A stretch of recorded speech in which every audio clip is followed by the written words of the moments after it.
也是精心布置过的，就跟红星剧院一模一样。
白锦熙，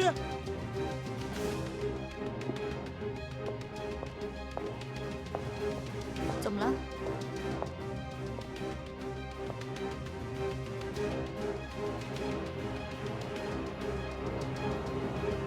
这不是第一个案子那个受害人马小飞吗？看来案犯就是在这里冲印照片的。这两个案子可以合并调查了。老大，影楼老板我已经找到了。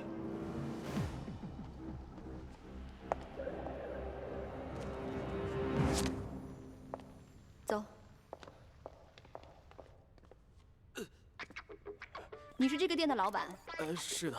我是江城刑警队的刑警白锦熙。警官好。请我抽烟啊，警官。坐下。你昨天和今天在哪儿？我这2天不在江城的。之前有一个剧组欠我钱，我去要债去了。我今天晚上7点40才回来。不信你看，我这车票还在这儿呢，你们可以去查的。 这件事情我们会查的。有没有见过这个女孩子？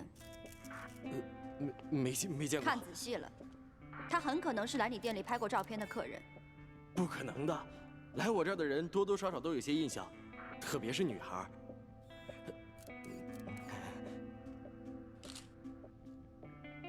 这个店的钥匙除了你还有谁有？还有我老婆有，不过这段时间她出去了。 他出去旅游去了。这么大一个店，就你自己一个人吗？没有请别的员工？我哪请得起别的员工啊？我这是小本经营，自己玩玩就行了。真的，我说的都是事实。小郑，哎，带这个人回去做笔录。好。可是，尽管我说的，行了，我说回局里说吧。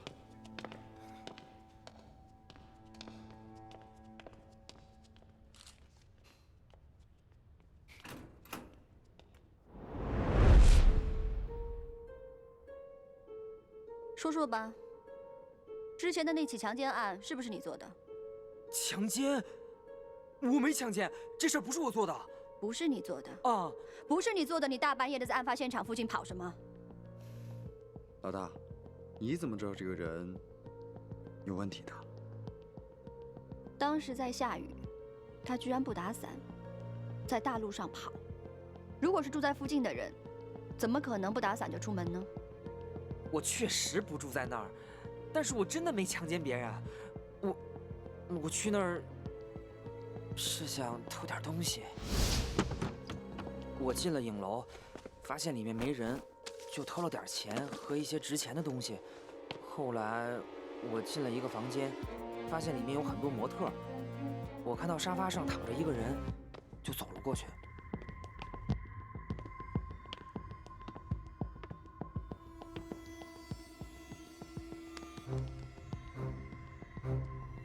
是个活的，不管了，先爽了再说。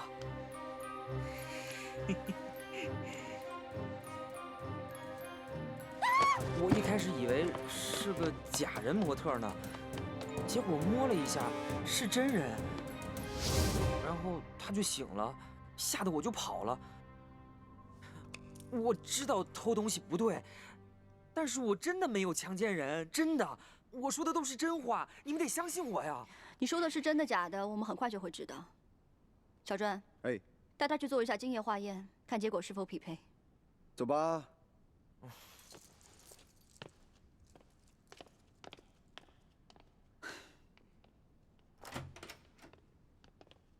他的确是个小偷，而且不是因为最近手头紧才去行窃的，肯定是一个惯偷。这一片肯定还有很多他的案子没有被翻出来，你们再好好审一下。你怎么知道他是惯偷？他左右手的老茧位置很特殊，而且拇指和食指的长度很异常，而且上面有明显的烫伤，无名指上有明显的挤压伤。只有常年接受偷窃训练的人才会长着这样一双手，而能被接受训练，那他身后肯定还有更多的人。好了，我去看一眼受害人。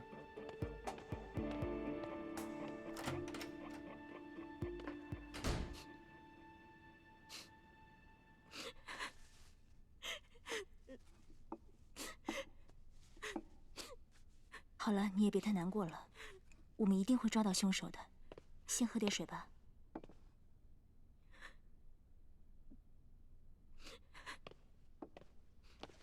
韩警官，检查过了吗？都检查过了，其他地方没有受到伤害，但跟第一个受害的人一样，昏迷期间被强奸了。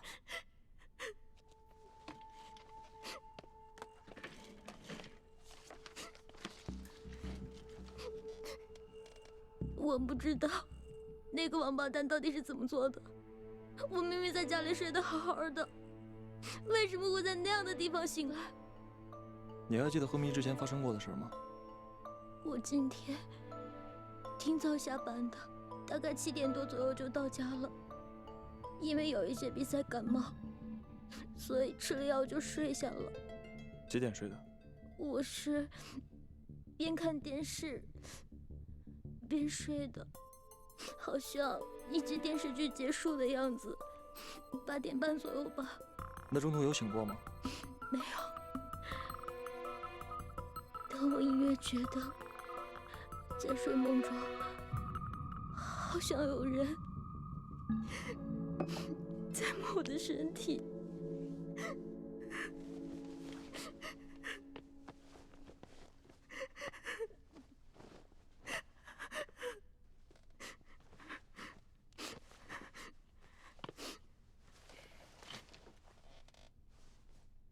你醒来那个地方是在老城区的一个影楼，离你家很近。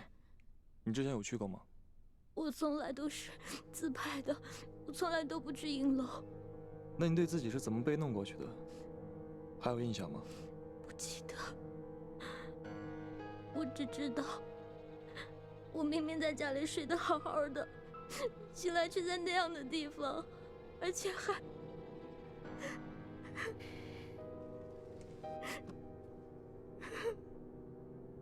那你再想一想，昨天晚上有没有发生什么特别的事儿？特别的事儿？就比如，有没有做什么奇怪的梦？对，我做了一个梦。恭喜啊！恭喜！恭喜！恭喜啊！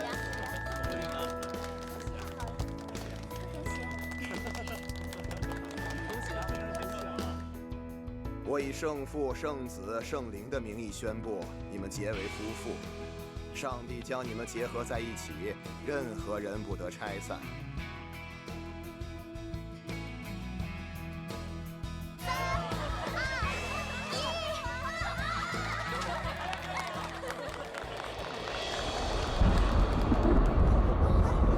你看那怎么了？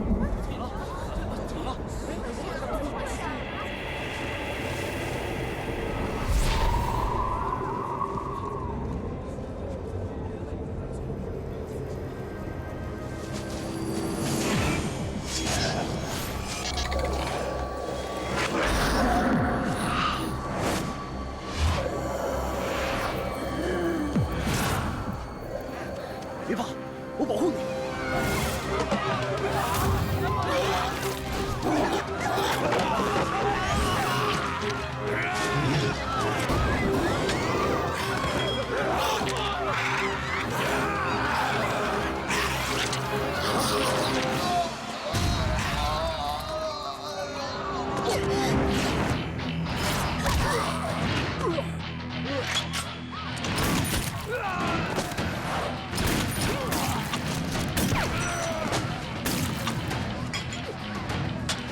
激了，好像身临其境一般，感觉并不真实。可是当我从梦中醒来，好像全世界都不一样。我竟然被人……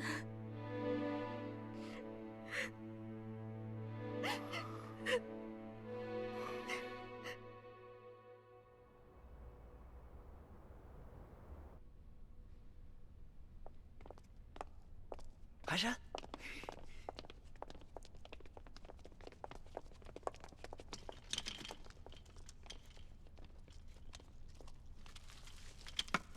精神点。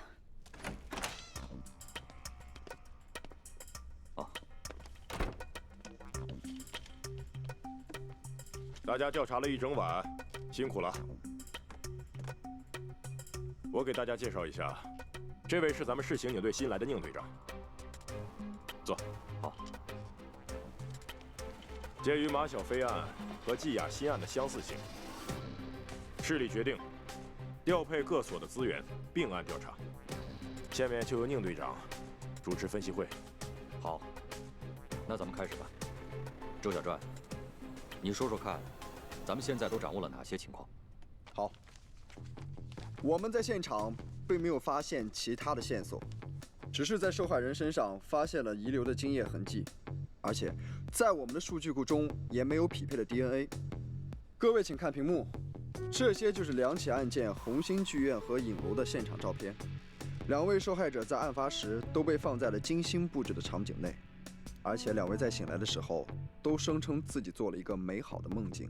还有，我们在2个受害者的体内都发现了相同的致幻药物裸头草碱，所以根据作案手法上来看，我们有理由相信最近的这起案件和第1起案件是同一个案犯所做的。根据第1起案件的情况来看，案犯应该会在第2起案件的受害人季雅欣家中放入和第1起案件相同的照片。案发之后，我们立刻就派同事到季雅欣家中查看，但是并没有发现被布置过的痕迹。现在我们已经搜集了季雅欣最近添加的物品，挨个进行排查。也许案发时间因为意外因素，比预定的时间要早，案犯还来不及去布置。有这种可能性。由于窃贼的闯入非礼，季雅欣提前苏醒，从而使案犯被发现的时间提前了，这就导致案犯布置现场的时间被大大压缩了。犯人的手法很特殊啊。小白，你擅长犯罪心理，从他的行为模式，你有没有发现什么线索？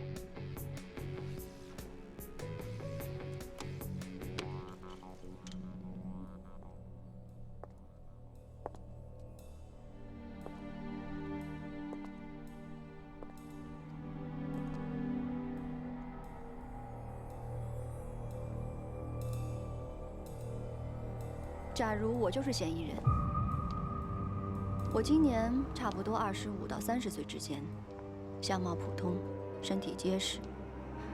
虽然学历不高，但是我喜欢读书，对艺术也有一定的鉴赏力。今天这里来了一批新的名画。我渴望拥有爱情和家庭生活，我饿了。但是总有一些金钱至上、以貌取人，并不了解我内在的人。他们低俗、肤浅。特别讨厌，但是没关系，我会给他们认识我的机会。条件很简单，只要他符合我内心的审美，我很清楚他需要的是什么样的人。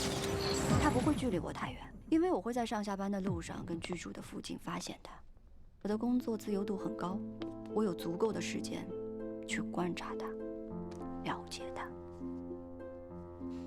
我知道他跟我一样，在这个肮脏的世界挣扎着。其实他自己不知道，他内心有梦。不过没关系，我们可以一起去完成这个梦。我会选择周3跟周6行动，也许是巧合，那2天都下雨，但本质是因为这2天我的时间最充裕。我会提前给他们服用裸头草碱，这样。他会比我先进入梦境，但我不介意，因为接下来全都是属于我的时间。我我会选择使用自己制作的道具，因为我的收入不高，不想为此花太多的钱。也因为我的确有这方面的手艺，我一直梦想能有现在这样的画面，家庭生活，因为这些都是我得不到的，或者是我曾经得到又失去的，而这一切可能就是造成我真正犯案的原因。综上所述，我认为我们的嫌疑人年龄应该在25到30岁之间，学过相关的艺术专业，有过辍学或者是类似的经历，就居住在受害人5公里的范围内，现在从事比较底层的工作，但是跟艺术相关，比如说是设计人员，或者是娱乐场所的演职人员。有过我上述的这些背景资料的人，我们都可以通通列入要调查的范围内。鉴于裸头草碱的获取渠道，我认为这个人他应该跟医院或者是药房有过频繁的接触。可是，药物能控制梦境吗？我只听说过催眠有这样的效果。有这种可能性，但是我们目前的线索还不够，不排除他使用了多种方法来达到自己的目的。毕竟他追求的是对受害人从身体到心灵全方面的征服。大概就是这样。小白剥茧抽丝，说的有一定的道理。既然现在是并案调查，建议所有的条件都必须交叉排查。今晚之前，我们必须要查出嫌疑人的名单，阻止他再次作案。小白，省队在调研期间，韩晨警官会带领大家共同行动。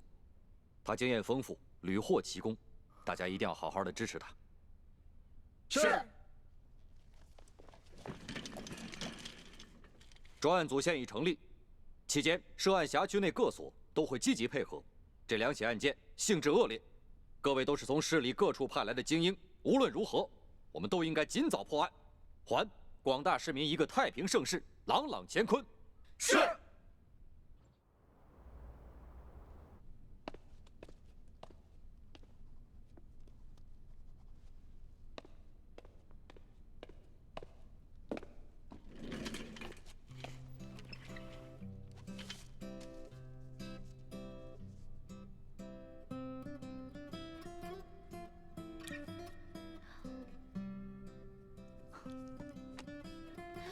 汉琛，我不管宁队和顾局跟你说过什么，这个案子是我的，大家都得懂规矩。一个案子最忌讳的就是双向汇报，我办案不喜欢别人干涉，你明白吗？不明白。好，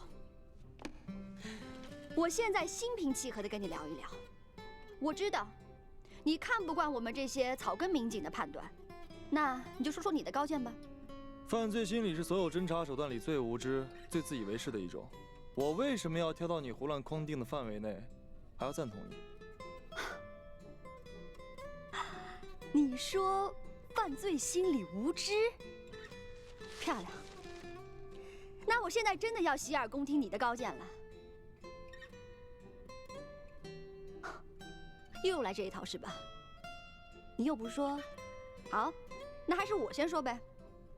你口中所谓最没有用的犯罪心理学告诉我们，强奸犯分为4种类型。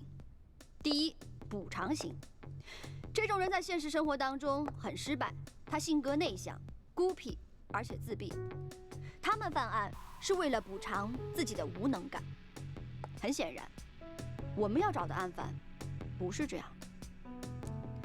第2个类型是虐待型强奸犯，也就是性变态。他通过对受害人施暴获得快感。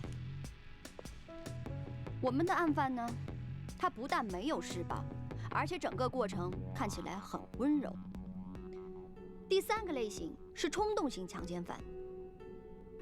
我们的案犯，他计划缜密，手段冷静，显然更不是这一类型。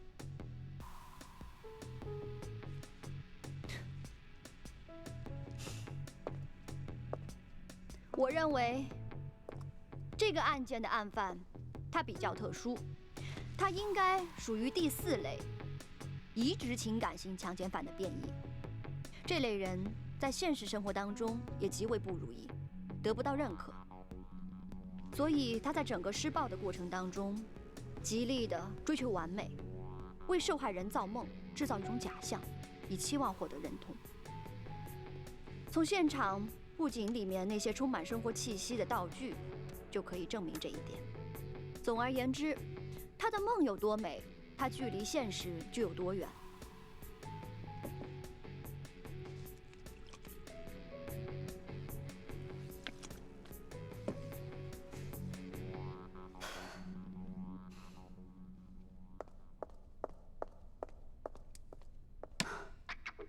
什么意思啊？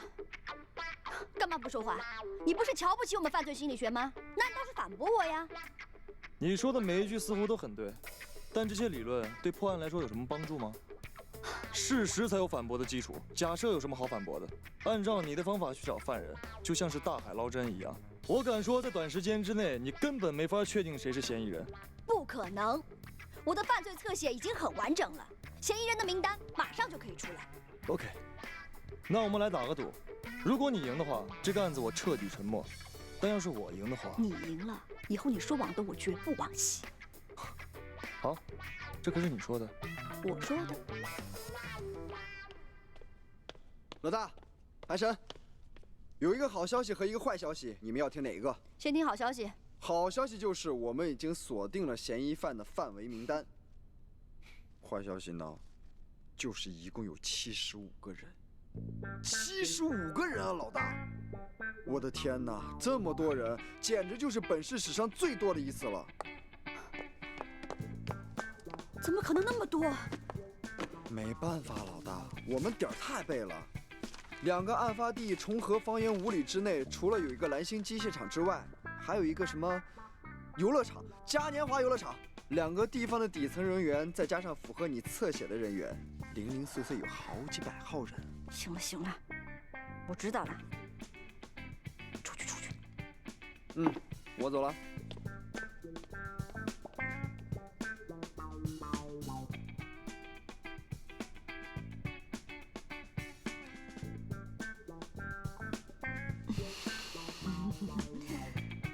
那什么，那你说呗，现在怎么办？从现在开始，你低头，闭嘴。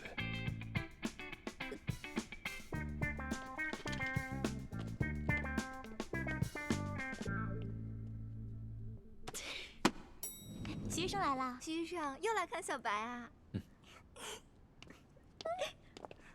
好帅！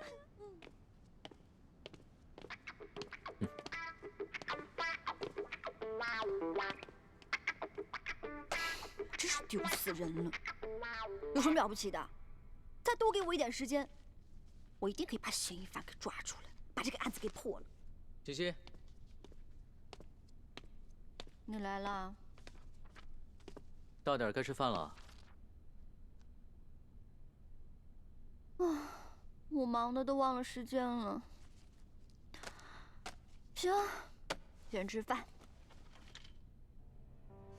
蛋糕啊！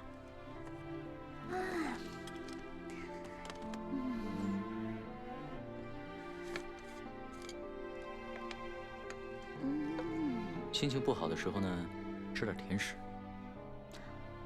确实，我的心情一下子好多了。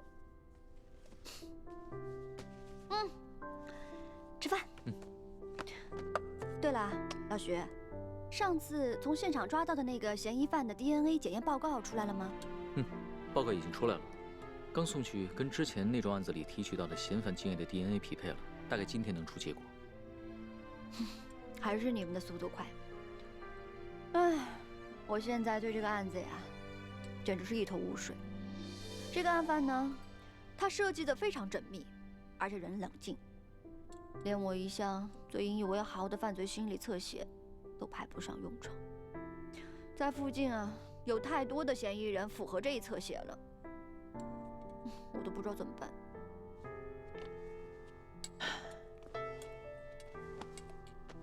金熙啊，你不是常说你是集美貌与智慧于一身的无敌神探吗？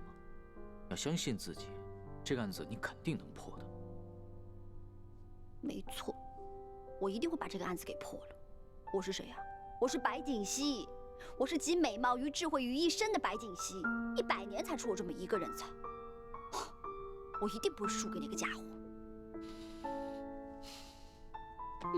果然是我的好兄弟。对嘛，这样才是我认识的白锦溪。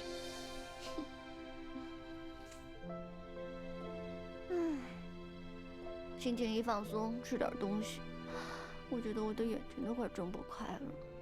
那就睡会儿吧。不行，我下午还要去走访呢。想睡片刻呢，可以补充精力，还是睡会儿吧。也行，我就睡10分钟。你不走吧？那记得待会儿叫醒我。好。那就让我睡一小会儿吧。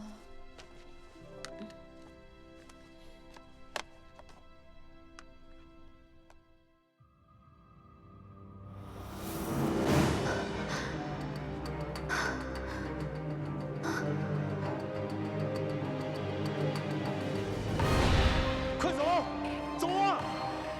快走，走啊！你是谁？别过来，不要过来！我是说等你一毕业就结婚，这辈子非你不娶吗？你到底是谁？快走啊！走啊！不要过来！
人都哭了，你还亲得下去？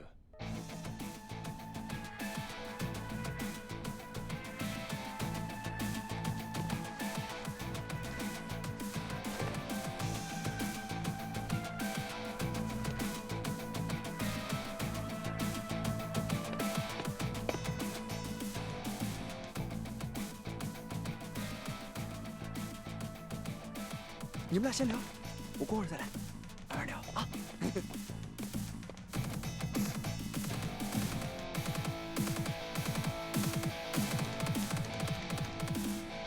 太尴尬了。哎呀，你说徐峥是芝兰玉树一表人才，韩生也是玉树临风百里挑一，而且还是我男神，这老大该怎么选呢？小传啊，徐医生，你放心啊，我目前为止还是支持你的。照顾好你们老大，别让任何人欺负他。好，好，好，我肯定给你照顾得妥妥的，放心啊。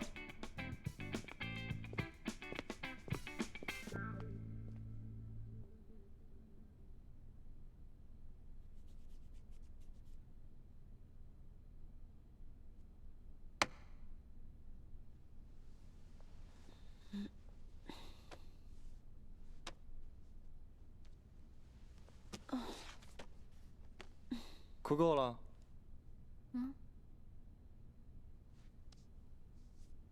你们平时查证的流程是什么？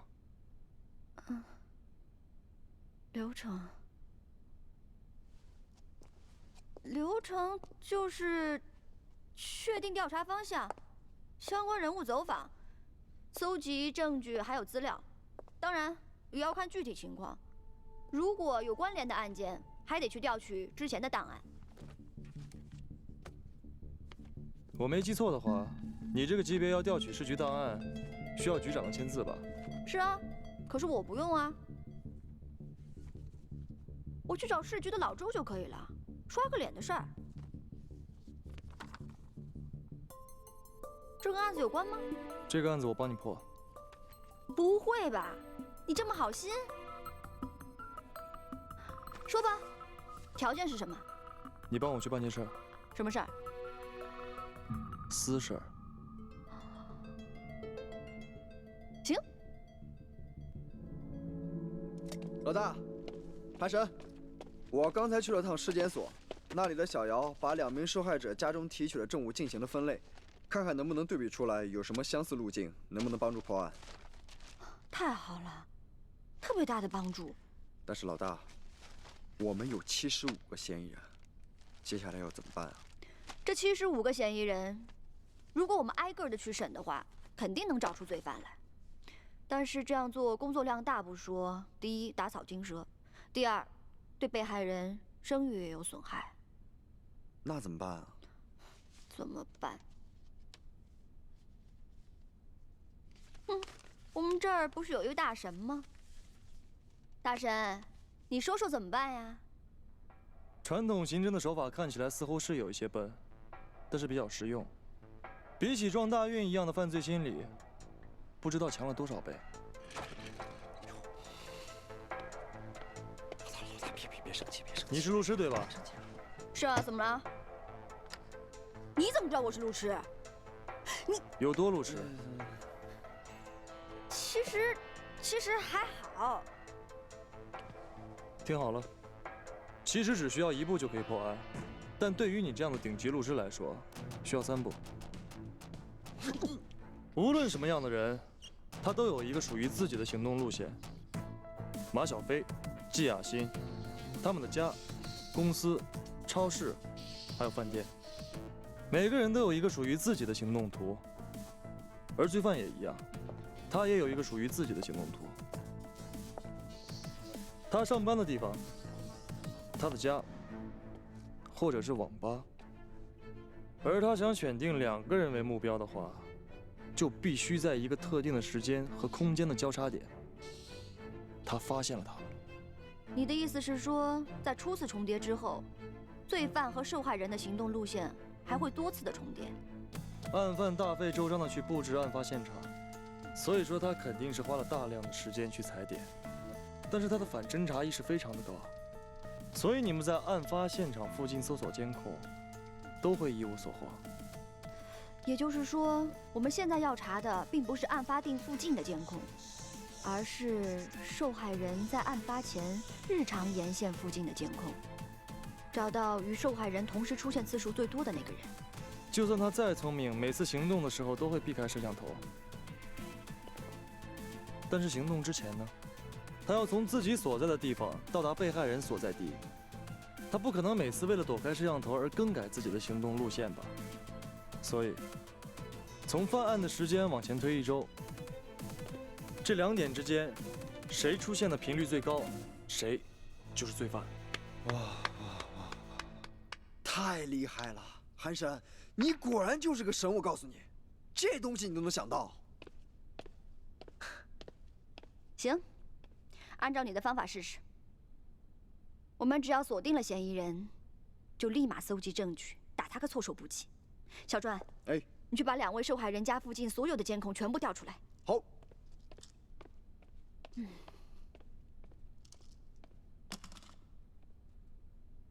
等你确定了嫌疑人再来找我吧。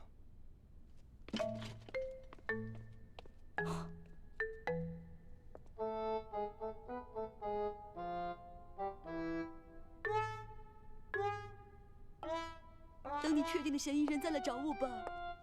牛什么牛？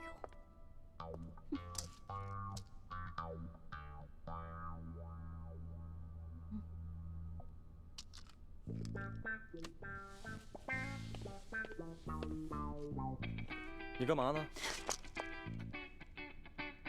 我没干嘛。你属猫的呀，走路一点动静都没有。你是回来拿这个的吧？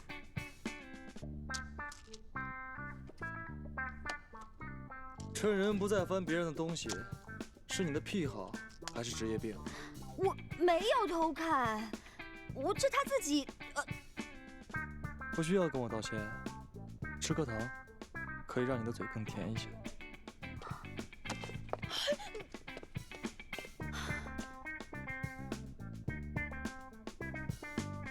神经病！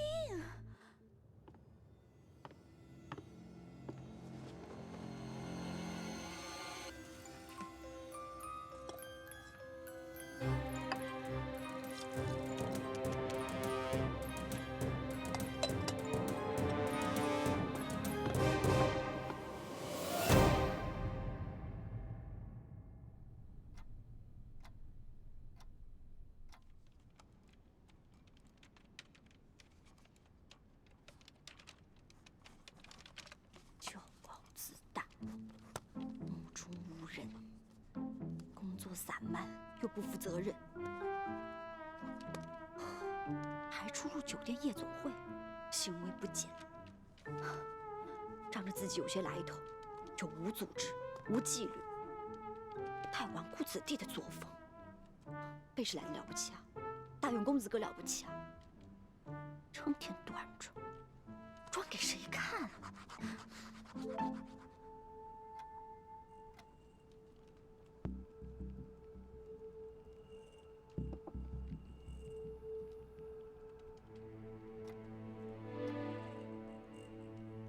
哎，老大，有发现？什么？有辆车在马小飞和季亚欣案发前，经常出入老城区的这几条街道。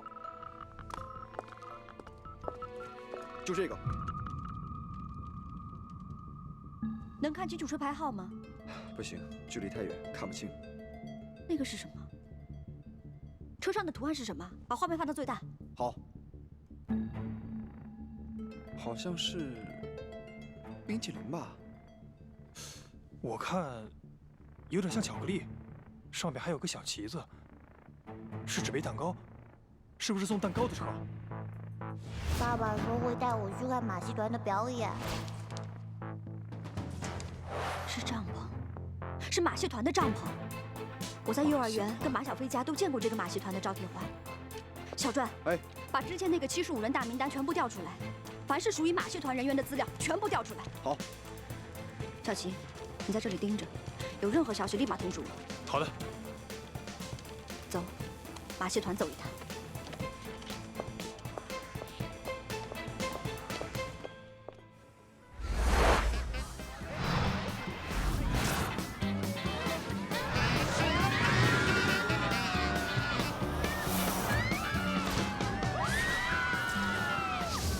老大，就是这儿了，梦幻月见马戏团。他们以前呢是在全国做巡演，2年前来了江城，现在是嘉年华旗下正规签约的马戏团。还有我已经查过了，75人大名单里有4个人最符合老大你的侧写，他们分别是张远、陈黎江、徐子达和曾方平。